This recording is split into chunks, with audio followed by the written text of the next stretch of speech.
High, good morning. দেখো দাদু আজকে সকাল সকাল আমুদি মাছ নিয়ে এসেছে আর ওটা বেছে দিচ্ছে। আর কিছুটা ফ্রেশ ভাত চিংড়ি নিয়ে এসেছিল। দেখো চিংড়ি মাছটা বেশ ফ্রেশ লাগছে দেখে। এখানে মাসি বসে বসে সব রান্নার আনাজ কাটছে। বেগুন, আলু, পেঁয়াজ সব মাসি কাটছিল সকালবেলা। আর আমি এখানে স্নান করে পুজোটা দিয়ে নিচ্ছি।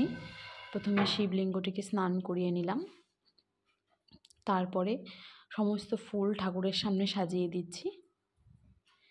দেখো, আর এখানে প্রদীপ জেলে মশাল ধূপ জ্বালিয়েছি, চন্দন ফ্লেভারের মশাল ধূপ।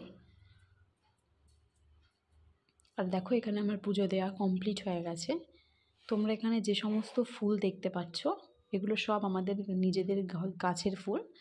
জবা ফুল, শিউলি ফুল এগুলো সব আমাদের ঘরে হয়, আমাদের গাছ আছে এই ফুলগুলির। আর আজকের লাঞ্চ মেনু হচ্ছে পুঁইশাক চচ্চড়ি, ছোলা দিয়ে লাউ, চিংড়ি মাছের বড়া, আমুদি মাছের বড়া আর ইলিশ মাছের ঝোল।